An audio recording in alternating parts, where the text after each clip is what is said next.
Okay, that's good, right there. Looking real good. Taking ground fire! What distance? January 16th, 1991. As I report to you, air attacks are underway against military targets in Iraq. We are determined to knock out Saddam Hussein's nuclear bomb potential. 20 years have passed since President Bush made this historic address, announcing America's first major war in the Middle East. Since then, more than 2 million U.S. military members have deployed to war-torn countries like Iraq and Afghanistan. Over 6,500 of these troops made the ultimate sacrifice and never made it home. Half of the surviving veterans have now left the military due to injuries, to pursue other careers, or to further their college education. Our mountain state of West Virginia is home to 170,000 veterans. The following story spans 20 years, 4 American presidents, and 4 veterans. A sailor, a soldier, a Marine, and an airman who've made it back to West Virginia to continue the American dream by attending West Virginia State University. Meet Jamie Farrell, U.S. Navy, joined September 1990, just 4 months before America's first war with Iraq. I was a military brat. Dad was in the Navy, so I just followed in his footsteps. I was an interior communications electrician, pretty much working on the phones and cables for the Navy. And I did 9 months in San Diego for boot camp and training, and then I spent the rest of the time at Norfolk, Virginia. Best time is probably just going out to sea. I mean, because you're away from everything, you're just out in the middle of nowhere, and it's relaxing. I mean, when you didn't have anything to do, all you had to do was just go outside and look around, and I mean, you wouldn't see nothing for miles. Fast forward to 1992. Jamie's ship was at sea and rolled 45 degrees to its side. I was going up a ladder way when I took the step when we hit that roll, and I landed with a heel touching the lower part of my back, so I messed my knee up. And I tried to keep going, but they wouldn't let me stay in, so. Jamie was honorably discharged in 1994 due to his knee injury and returned to West Virginia. By August 1996, the U.S. had liberated Kuwait from Saddam Hussein and laid the seed for the Iraqi people to take back their country. In retaliation, Saddam attempted to assassinate former President Bush and began using chemical weapons on his own people. President Bill Clinton had no choice but to order the military to attack Iraq. Earlier today, I ordered American forces to strike Iraq. Our missiles sent the following message to Saddam Hussein: when you abuse your own people or threaten your neighbors, you must pay a price. Time and again, Saddam Hussein has made clear his disdain for civilized behavior. He brutalized his own people, attacked his neighbors, supported terrorism, and sought to acquire weapons of mass destruction.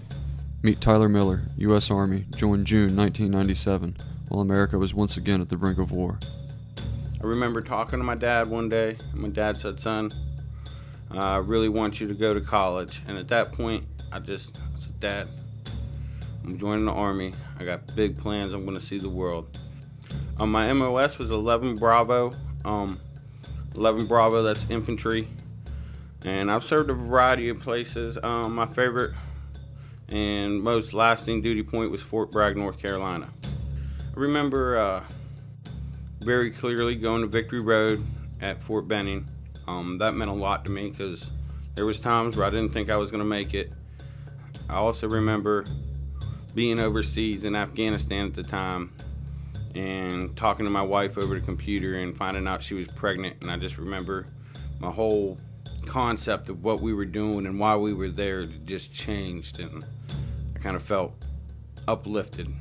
8 years later, Tyler was wounded while serving in Iraq. He survived being shot 6 times by an insurgent while trying to help a young girl. I received the Purple Heart in 2005.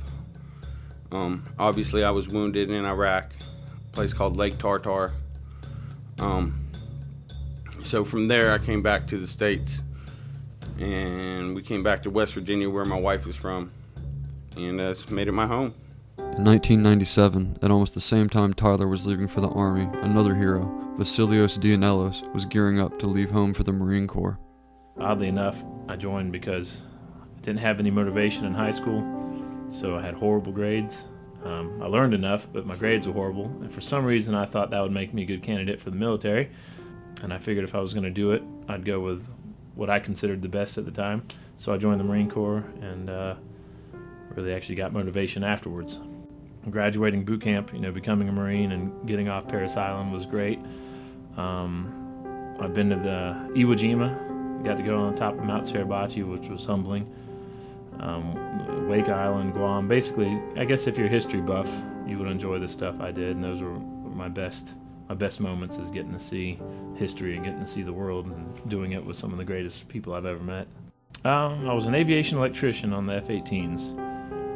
I was consistently stationed in Marine Corps Air Station, Beaufort, South Carolina, when I was stateside, but then overseas we did 2 Westpacks, and from there we went to many places everywhere, from Australia to Thailand, Korea, like I said, Wake Island, Guam, Iwo Jima, things like that. In 2003, Vasilios made the decision to shift gears from the military life to further his college education. Took a college class, and from that I got motivated and thought, I could probably make a bigger difference in the world if I was educated and got out and did something. While Tyler and Vasilios were serving in the military, one of the most tragic events in America's history occurred, changing our country's path forever. On September 11, 2001, terrorists attacked the World Trade Center in New York City and the Pentagon in Washington, killing over 3,000 innocent people. Once again, the president called upon America's military to respond. Americans are asking, who attacked our country? The evidence we have gathered all points to a collection of loosely affiliated terrorist organizations known as Al-Qaeda. The Taliban regime is committing murder. And tonight, the United States of America makes the following demands on the Taliban. Deliver to United States authorities all the leaders of Al-Qaeda who hide in your land. In a matter of days, thousands of U.S. troops, including Tyler Miller, were en route to Afghanistan to bring justice to the terrorists who attacked America. Just 2 years later, in March 2003, across the Persian Gulf from Afghanistan, America's longtime enemy Saddam Hussein was once again inciting violence in the Middle East. America's military was asked to stretch even further and stop Saddam, this time for good. American and coalition forces are in the early stages of military operations to disarm Iraq. Coalition forces have begun striking selected targets of military importance to undermine Saddam Hussein's ability to wage war. Meet Calvin Grimm, U.S. Air Force, joined November 2003 at the height of 2 major wars in the Middle East. My father, my grandfather, and a few of my uncles had been in the military, and I just felt like it was the right thing to do. I was an intelligence analyst, and I served in Texas, California, and Iraq. The best experience in the military for me was meeting different people from different parts of the world and having the feeling that you've helped somebody, and also the educational benefits. After serving in Iraq, Calvin left the Air Force to pursue education and start a new chapter of his life. I separated right after I got back from Iraq. I really just wanted to move on with my education and not be a service member for a career period in that chapter of my life. While Calvin, Tyler, and Vasilios were all still in the service, the U.S. military finally ended the reign of the vicious dictator Saddam Hussein. December 14th, 2003. United States military forces captured Saddam Hussein alive. And now the former dictator of Iraq will face the justice he denied to millions. The paths of these 4 veterans were at times challenging, at times uplifting, sometimes painful, and sometimes joyful. Nevertheless, their service in the military and in the Middle East is not the only reason their paths have crossed. Here at West Virginia State University, along with over 75 other veterans, these 4 heroes continue the American dream. A sailor becomes a sportscaster. I'm a communications major, specialized in broadcasting, and my goal was to either love to work for ESPN Radio, or TV actually. A soldier becomes a charity and nonprofit specialist to help others. My major is tourism right now. My goal is I want to work with the Red Cross. I want to work with different charities. A Marine becomes a pharmacist or possibly a biology teacher. My major is biology education, and what I want to do with that, unfortunately, I don't know yet. So it's either going to be go to pharmacy school and become a pharmacist or teach biology. An airman becomes a producer. My major is communications, and my goal is to somehow be in a music studio recording and mixing for other artists. First through their military service around the world, and now through West Virginia State University, these veterans have once again aimed their goals high. Meanwhile, these veterans' sacrifices are evident in America's victories overseas. In Afghanistan, Al-Qaeda's leader has been brought to justice. The United States has conducted an operation that killed Osama bin Laden, the leader of Al-Qaeda. In Iraq, our troops are finally coming home. After nearly 9 years, America's war in Iraq will be over. As a 20-year chapter in America's history closes, and after 4 American presidents have called upon our military time and time again, these 4 veterans, along with tens of thousands of other veteran students, begin a new chapter. Welcome home, heroes, and welcome to West Virginia State University.